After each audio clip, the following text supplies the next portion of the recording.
आशा करती हूँ आप लोग खूब स्वस्थ होंगे, मस्त होंगे और अपनी पढ़ाई में व्यस्त होंगे। तो आइए बच्चों, आप जुड़े हुए हैं लक्ष्य हिंदी क्लास चैनल किरण मैम के साथ। तो प्रश्न उत्तर की श्रृंखला प्रारंभ हो गई है। आप जो क्लास 11 का जो आपके पाठ्यक्रम में समाविष्ट है बच्चों, गद्य साहित्य का इतिहास, इसके थ्योरी को हमने अच्छे से समझ लिया है, पढ़ लिया है। अब आइए प्रश्न उत्तर श्रृंखला की ओर आगे बढ़ते हैं और हम पिछले क्लासेज में 30 क्वेश्चन तक सॉल्व कर लिए हैं। अब 31 से आगे बढ़ते हैं बच्चों। तो ये जो लक्ष्य हिंदी क्लास चैनल है हमारा, इस चैनल के माध्यम से बच्चों हम क्लास 9, 10, 11 और 12 ये चार क्लासेज जो हैं बच्चों, इनका जो हिंदी विषय है इसका संपूर्ण पाठ्यक्रम इस चैनल के माध्यम से आपको प्रोवाइड कर रहे हैं। तो आइए बच्चों, जुड़ जाइए इस चैनल से और इसका लाभ उठाइए। तो आगे बढ़ने से पहले बच्चों, छोटी सी रिक्वेस्ट कि चैनल आप सब्सक्राइब कर लें और वीडियो को लाइक भी करें और अपने फ्रेंड सर्कल में इसको शेयर करने का पूरा प्रयास करें। तो आइए बच्चों, अब हम गद्य साहित्य इतिहास की प्रश्नोत्तर श्रृंखला की ओर आगे बढ़ते हैं। Question number 31। आप बताइए कि ये क्या कह रहे हैं, आप भी हल करने का प्रयास करें। भारतेंदु गद्य की समय सीमा क्या है? समय सीमा बच्चों, हमने आपको जिक्र किया था थ्योरी में कि जो भारतेंदु जी थे, भारतेंदु हरिश्चंद्र, उनका जन्म 1850 में हुआ था। तो उन्हीं कभी कभी बच्चों उन्हीं के जन्म से जस्ट उन्हीं के जन्म से मान लिया जाता है और कभी कभी 1868 से माना जाता है। तो देखिए बच्चों, अगर 1850 से 1900 दिया रहे तो ये भी सही है, और नहीं तो 1868 से भी माना जाता है। तो इस बात का आप ध्यान रखिएगा। अब आइए बच्चों, नेक्स्ट क्वेश्चन पे चलते हैं। क्वेश्चन नंबर 32 क्या कह रहा है? भारतेंदु युग से पूर्व गद्य लेखक है, मतलब भारतेंदु युग से पहले के लेखक का नाम बताइए। अर्थात ये जो 4 दिए हुए हैं इसमें से एक कौन भारतेंदु युग के पहले के लेखक हैं? तो मुंशी सदा सुखलाल हैं बच्चों की, बाल कृष्ण भट्ट हैं, रामचंद्र शुक्ल या महादेवी वर्मा है। तो बच्चों रामचंद्र शुक्ल आपके द्विवेदी युग में आ जाते हैं, महादेवी वर्मा छायावाद युग में आ जाते हैं, और ये क्या कहते हैं मुंशी सदा सुखलाल, ये उसके भारतेंदु पहले के, मतलब उनसे पहले के हैं। तो बच्चों यहाँ पर बताया गया है भारतेंदु पूर्व तो यही हैं, पहले के हैं, और बालकृष्ण भट्ट तो इन्हीं के युग के हैं, और फिर रामचंद्र शुक्ल आ जाते हैं बच्चों द्विवेदी युग और छायावादी युग के मध्य में आ जाते हैं। तो बाद के हैं ये सब, और यहाँ सब पूर्व की पूछ रहे हैं बच्चों। तो पूर्व में आपके सदा सुखलाल। क्वेश्चन नंबर 32 का सही है आपका। अब आइए क्वेश्चन नंबर 30 की ओर बढ़ते हैं। प्रारंभिक गद्य लेखों में दो राजाओं में से एक हैं, राजा द्वय, एक शिव प्रसाद सितारे हिंद है बच्चों, एक राजा लक्ष्मण, राजा शिव प्रसाद सितारे हिंद और एक राजा लक्ष्मण सिंह। तो बच्चों इन दो नाम आ ही गया है शिव प्रसाद सितारे हिंद जी का, तो थोड़ा जिक्र भी कर लेते हैं। बच्चों आपसे क्वेश्चन पूछ सकता है कि शिव प्रसाद सितारे हिंद की मूल भाषा क्या थी या किस भाषा के वो प्रवर्तक थे? तो आप लगाएंगे हिंदी लगा देंगे या आप संस्कृत लगा देंगे, पूरी तरह से गलत हो जाएगा बच्चों। ये जो शिव प्रसाद सितारे हिंद हैं ये भारतेंदु युग के पहले के लेखक हैं, 1837 के समय के। तो उस समय बच्चों जो हमारी कचहरियों की भाषा या आम बोलचाल की जो भी व्यवहारिक भाषाएं थी वो उर्दू भाषा की शैली अरबी और फारसी थी। तो ये उसी समय के रीजन जो भी रहा हो कि जो आम जनता थी इसी भाषा को समझती थी, पढ़ती थी, बोलती थी। तो इसीलिए ये उर्दू भाषा के प्रवर्तक मतलब ज्यादा उसी की तरफ इनका रुझान था। जबकि जो आपके राजा क्या कहते हैं राजा लक्ष्मण सिंह हैं बच्चों, तो उनका जो है संस्कृत निष्ठ खड़ी बोली वो प्रवर्तक थे, तो मतलब उनको हिंदी कह सकते हैं। लेकिन जो शिव प्रसाद सितारे हिंद हैं ये उर्दू के प्रवर्तक थे। तो ये हमारा पहला क्वेश्चन जिक्र हो गया। अब क्वेश्चन यहाँ पूछ रहा है कि दो राजाओं में से एक कोई है, तो ये शिव प्रसाद सितारे हिंद है एक, और दूसरे राजा लक्ष्मण सिंह हैं। अब आइए बच्चों, सुख सागर के लेखक कौन है?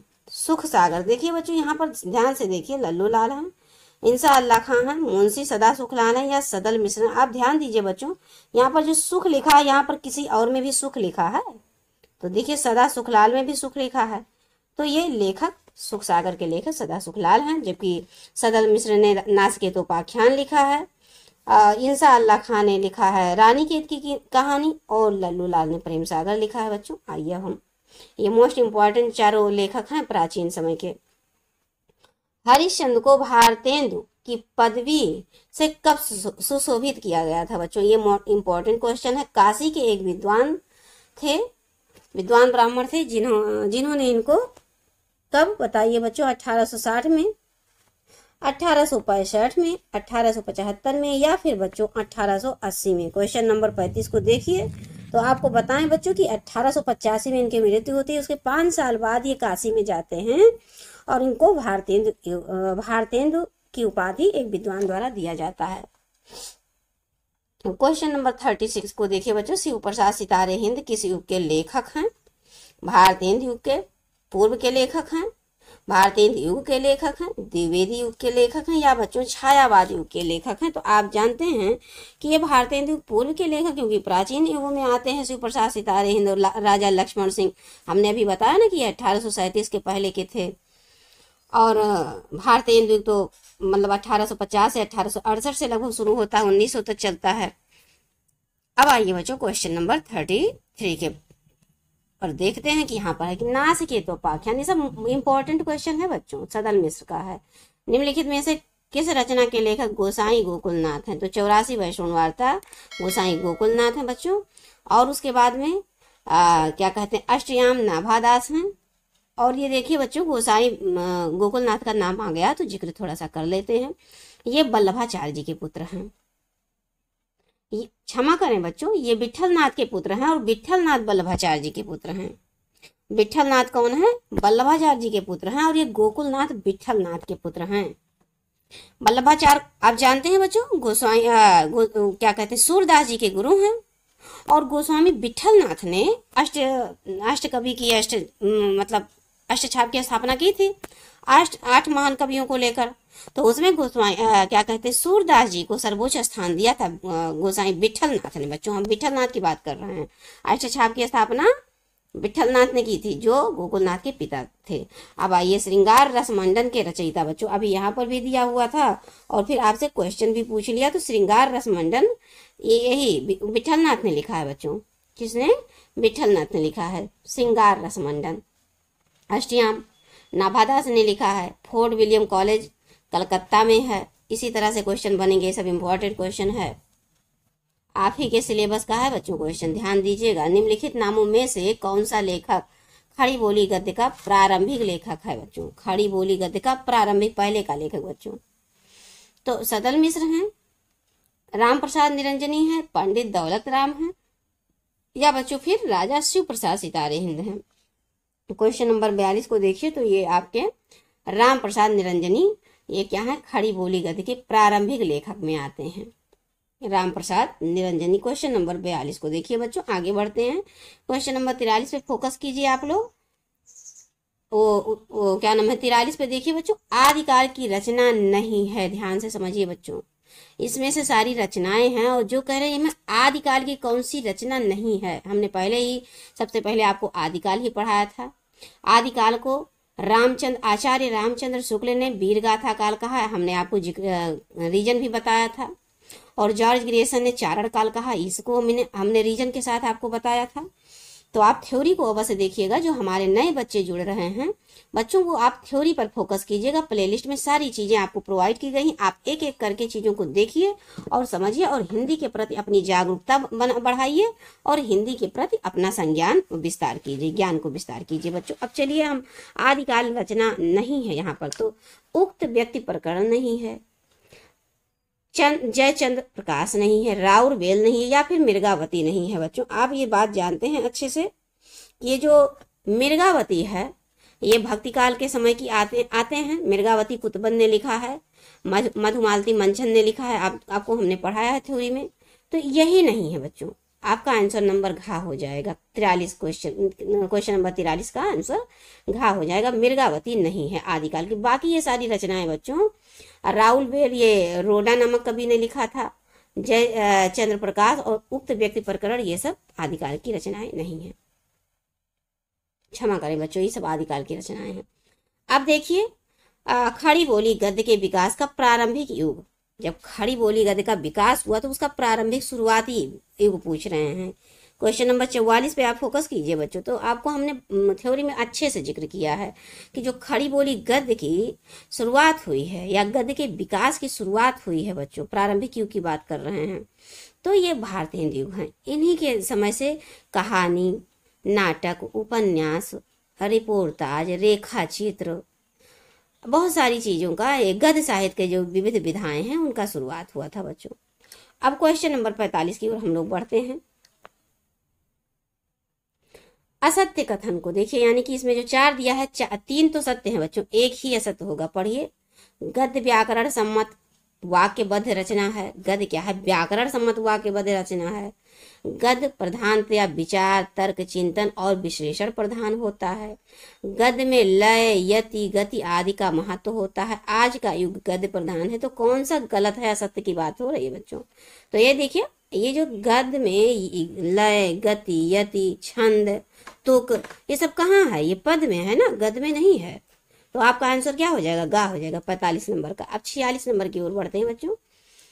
निम्नलिखित में से कौन सी रचना जटमल कवि की है? नाचिकेतोपाख्यान किसकी है? गोरा बादल किसकी है? चंद छंद वर्णन की महिमा किसकी है? नील देवी किसकी है? तो बच्चों आप जानते हैं, जो नहीं है वो देख लेते हैं। नाचिकेतोपाख्यान किसका है? सदल मिश्र का है। सदल मिश्र का है। अब देखिए बच्चों, गोराबाद और चंद छंद वर्णन की महिमा आपके गंग कवि का है, जो कि क्या कहते हैं, अकबर के समकालीन थे, अकबर के राज दरबार में रहते थे। नील देवी आप जानते हैं, ये भारतेंद्र हरिश्चंद्र की नाटक है। नील देवी को समझाते हैं क्या? विशेष विषमौषध वैद्य की हिंसा न भवती। और क्या कहते हैं, भारत दुर्दशा किसको बताते हैं? नील देवी को बताते हैं ना। कौन? भारतेंद्र हरिश्चंद्र। तो ये सब तो नहीं है बच्चों। ये गोरा बादल जो है ये आपके जटमल कवि की है। गोरा बादल जटमल कवि। अब देखिए बच्चों, गोरा बादल कथा के लेखक हैं। 2 बार वही चीज आ गया है, देखिए। तो जटमल है बच्चों। 47 नंबर आंसर का ये देखिए, ध्यान दीजिएगा, जटमल है। गोरा बादल कथा के लेखक की बात हो तो जटमल है। प्रेम सागर के रचनाकार बच्चों लल्लू लाल, हमने पहले ही बताया। सदा सुखलाल सुख सागर लिखे, इंशाअल्लाह खां, रानी केतकी की कहानी और सदल मिश्र नाचिकेतोपाख्यान लिखे। बार बार ऐसे रिवीजन कराते रहेंगे बच्चों, आपको चीजें याद हो जाएंगी। अब आइए नाटक की ओर बढ़ते हैं हम लोग। लहरों का राजहंस किसका है? तो हमने पहले भी बताया बच्चों कि आपका जो लहरों का राजहंस है 49 की तरफ देखिएगा बच्चों, तो ये मोहन राकेश का है। आखिरी चट्टान, लहरों का राजहंस, आधे अधूरे, ये सब मोहन राकेश की रचनाएं हैं बच्चों। तो ये लहरों का राजहंस नाटक है बच्चों, ये मोहन राकेश का नाटक है। भारत दुर्दशा, भारत दुर्दशा रचना अभी हमने फिर जिक्र ही किया है जल्द ही। तो ये देखिए, भारतेंद्र हरिश्चंद्र जी का है। श्री चंद्रावली नामक नाटक के लेखक है भारतेंद्र हरिश्चंद्र। जयशंकर प्रसाद, हरिकृष्ण प्रेमी या श्रीनिवास दास। क्वेश्चन नंबर 51 पे देखिएगा बच्चों, तो ये भारतेंद्र हरिश्चंद्र ने ही लिखा श्री चंद्रावली। आधे अधूरे के लेखक हैं या आधे अधूरे रचना है, देखिए अभी हमने जिक्र किया था आपसे, अभी है। क्वेश्चन नंबर 52 को देखिए बच्चों, तो ये क्या कहते हैं, मोहन राकेश है। सूत पुत्र नाटक के रचनाकार हैं जयशंकर प्रसाद, डॉक्टर गंगा सहाय प्रेमी, विष्णु प्रभाकर या फिर बच्चों हरिकृष्ण प्रेमी। ये नाटक की बात हो रही है। सूत पुत्र, तो ये बच्चों गंगा सहाय प्रेमी की है सूत पुत्र। अब हम लोग क्वेश्चन नंबर क्या कहते हैं 54 की ओर बढ़ते हैं। तो यहाँ पर देखते हैं रेल का विकट खेल। 54 को देखिएगा बच्चों, रेल का विकट खेल किसका है बताइए? तो बालकृष्ण भट्ट का है। क्या है? बालकृष्ण भट्ट का है रेल का विकट खेल। अब देखिए, लहरों का राजहंस कृत संबंध गद्य किस विधा से है? विधा की बात पूछ रहे हैं बच्चों। लहरों का राजहंस किसका है ये नहीं पूछ रहे हैं, ये पूछ रहे हैं कि कौन सी विधा है। तो अभी आपने पढ़ा कि मोहन राकेश का है, लेकिन है क्या? नाटक है। क्या है बच्चों? आप जानते हैं, हमने जिक्र किया नाटक है। अब देखिए क्वेश्चन नंबर 56 की ओर बढ़ते हैं। हम थोड़ा स्पीड बढ़ा के रखे हैं बच्चों, ताकि हमको मैक्सिमम क्वेश्चन कम समय में सॉल्व कर सकें, क्योंकि हमने थ्योरी बहुत अच्छे से समझ लिया है। संयोगिता स्वयंवर कीर्ति किसकी है? श्याम सुंदर दास की है, श्रीनिवास जी की है, पदम सिंह शर्मा की है, बालकृष्ण भट्ट की है। तो क्वेश्चन नंबर 56 की ओर बढ़ते हैं बच्चों, तो ये लाला श्रीनिवास दास की है। किसकी है? लाला श्रीनिवास दास की है। अब हिंदी का प्रथम नाटक, हिंदी का प्रथम नाटक मोस्ट इंपॉर्टेंट, प्रथम वाली चीजें मोस्ट इंपॉर्टेंट होती हैं। ये नहुस है, गोपाल गिरधर दास की है। ये भारतेंद्र हरिश्चंद्र जी के पिता हैं, आप जिक्र हुआ है बच्चों थ्योरी में। देखिए, निम्नलिखित में से नाटक है, मतलब इसमें से 4 दिया है, जो इसमें से बताओ एक कौन सा नाटक है। बाकी अन्य अलग विधाएं हैं, पर ये नाटक की तरफ आपको फोकस करना। तो उत्तर प्रियदर्शी ये नाटक है बच्चों। अब देखिए निम्नलिखित में से कौन सी कहते हैं रचना नाटक है। फिर वही चीज है, तो सन्नाटा है, निंदा रस है, या गरुड़ध्वज है, या फिर राष्ट्र का स्वरूप है। तो बच्चों ये नाटक की बात कर रहे हैं, तो आपका ये हो जाएगा गरुड़ध्वज। गरुड़ध्वज बच्चों नाटक है। अब देखिए फिर नाटक से ही संबंधित है कि नाटक कौन सा है। उसने कहा था, कलम का सिपाही, चंद्रगुप्त, आंसू। क्वेश्चन नंबर 60 को देखिए बच्चों। तो ये चंद्रगुप्त आप जानते हैं जयशंकर प्रसाद द्वारा रचित ये नाटक है। और उसने कहा था ये कहानी है। कलम का सिपाही आप जानते हैं जीवनी है प्रेमचंद जी का, जिसको अमृत राय ने लिखा है। आंसू भी जयशंकर प्रसाद का है। आंसू, झरना, लहर, ये सब जयशंकर प्रसाद। लेकिन नाटक बच्चों चंद्रगुप्त, स्कंदगुप्त, ये सब नाटक है जयशंकर प्रसाद जी का। अब देखिए बच्चों अंधेर नगरी कौन सी विधा है, ये पूछ रहे हैं। कहानी है, उपन्यास है, नाटक है, या फिर यात्रा विरित है बच्चों। क्वेश्चन नंबर 61 को देखिए आप। तो ये अंधेर नगरी हो गया, भारत दूरदशा, ये सब नाटक है। किसका है? तो भारतेंदु हरिश्चंद्र जी का है। क्वेश्चन नंबर 62 की ओर चलते हैं बच्चों। अब हम देखिए रणधीर और प्रेम मोहिनी किस विधा की रचना है? कौन सी विधा? उपन्यास है, नाटक है, कहानी है, या फिर संस्मरण है? देखिए बच्चों क्या है, कहानी है, संस्मरण है। रणधीर और मोहिनी, रणधीर और मोहिनी बच्चों, तो ये आपका क्या है? नाटक है। जयशंकर प्रसाद का नाटक है ध्रुव स्वामिनी, ध्रुवा, ध्रुव देवी, कौमुदी महोत्सव। तो आप जानते हैं ध्रुव स्वामिनी आपका किसका है? जयशंकर प्रसाद का है। क्वेश्चन नंबर हम 64 आज की डेट का हम 65 क्वेश्चन कंप्लीट करेंगे बच्चों आज की क्लास में। तो अंधेर नगरी के रचनाकार हैं भारतेंदु हरिश्चंद्र, अभी भी जिक्र हो चुका है। अब देखिए बच्चों 65 क्वेश्चन नंबर 65 की ओर हम लोग आगे बढ़ते हैं। बताइए बच्चों क्वेश्चन नंबर 65 निम्नलिखित में से कौन नाटककार हैं? इसमें से कौन एक है जो नाटककार हैं? एक ही हैं जो नाटककार हैं बच्चों। क्वेश्चन नंबर 65 को देखिए। तो ये जो आपके मोहन राकेश हैं ये नाटककार हैं। महादेवी वर्मा छायावादी कवि हैं। रामचंद्र शुक्ल साहित्यकार हैं, निबंधकार हैं, आलोचक हैं। तो देखिए बच्चों अब हम क्वेश्चन नंबर 66 से नेक्स्ट क्लास में आपको मिलेंगे। देखिए यहाँ से फिर एकांकी प्रारंभ हो जाएगा। इसी प्रकार से निरंतर अब क्वेश्चन आंसर की श्रृंखला जारी है। हमने थ्योरी को कंप्लीट किया। अब इसको समाप्त करने के बाद बच्चों थोड़ा सा समय लगेगा 1 हफ्ते का, जिसमें हम पद्य साहित्य का इतिहास भी कंप्लीट करेंगे। और उसके बाद फिर हम अन्य किसी चीज को पढ़ेंगे, जैसे संस्कृत हो गया, या व्याकरण हो गया, या नाटक हो गया, या कथा साहित्य हो गया। जो आप कमेंट के माध्यम से बताएंगे वहां से हम पढ़ाना प्रारंभ कर देंगे। इसमें क्या कहते हैं ये क्या कहते हैं ऑप्शनल बहुविकल्पीय क्वेश्चन है बच्चों। और इसके बाद हम थोड़ा सा और भी पढ़ेंगे अति लघु उत्तरीय प्रश्न। तो इससे आपका 101% चीजें क्लियर हो जाएंगी कि आपके एग्जाम में किस प्रकार से क्वेश्चन बनेंगे। तो आइए बच्चों अब मिलते हैं आपको नेक्स्ट क्लास में क्वेश्चन नंबर 66 के साथ।